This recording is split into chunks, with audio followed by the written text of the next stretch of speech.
مولانا شیر محمد ٹرسٹ کے انڈر ہوئی ہے تقریب ویل چیئر تقسیم کی، یہ مجھے بہت اچھی لگی ہے۔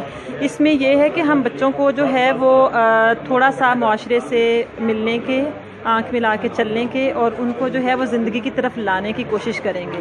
تو یہ انشاءاللہ ویل چیئرز ان کو دی ہیں، بچے تھوڑا سا باہر نکلیں گے، ان کی ایکٹیویٹی زیادہ ہوگی، وہ تھوڑا سا ایکسپریسو ہوں گے انشاءاللہ۔ دیکھیں یہ جو اسپیشل پرسن یہاں پہ موجود ہیں، میں ان سے یہ ایک میسیج ان کے ساتھ میں یہ شیئر کروں گا کہ یہ کبھی بھی یہ نہ سوچیں کہ ان کے پاس کسی دوسرے شخص سے کم صلاحیتیں موجود ہیں۔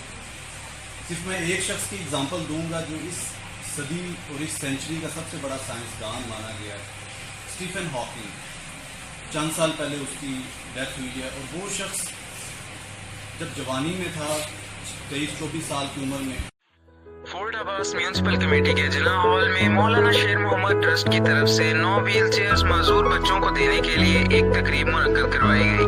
ویل چیئر تقسیم تقریب کے مہمان خصوصی اسسٹنٹ کمشنر فورٹ عباس کلیم یوسف نے اپنے دست مبارک سے دی۔ ان کے ہمراہ سابقہ MS THQ ہسپتال اور اہم سیاسی شخصیت ڈاکٹر روشاہ تسلیم، ڈاکٹر سعدیہ گینولوجسٹ، ڈاکٹر شاہد فزیشین اسپیشلسٹ، سینئر صحافی عبدالحفیظ ضیاء اور صدر انجمن تاجران و چیئرمین پریس کلب حاجی محمد سلیم زاہد بھی تھے۔ صحافیوں میں خلیل احمد، غلام مصطفیٰ تبسم، محمد عظیم، نعمان سعید، رضوان کمبود، تنویر سلطان بھی موجود تھے۔ مہمان خصوصی اور تمام مہمانوں نے تقریب سے خطاب کیا اور مولانا شیر محمد ٹرسٹ کے امیر رشید گنگوہی اور اس کی تمام محنتی اور مخلص ورکرز کی تعریف کی۔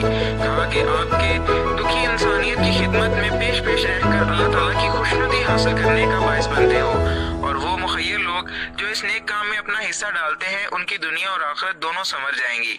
ٹرسٹ کی ٹیم نے ارشاد الحق فورٹ عباس لیبارٹری والے اور شعلہ بیہ ملک عامر سلطان کے ٹرسٹ کے ساتھ تعاون کو مثالی قرار دیتے ہوئے لائق تحسین قرار دیا۔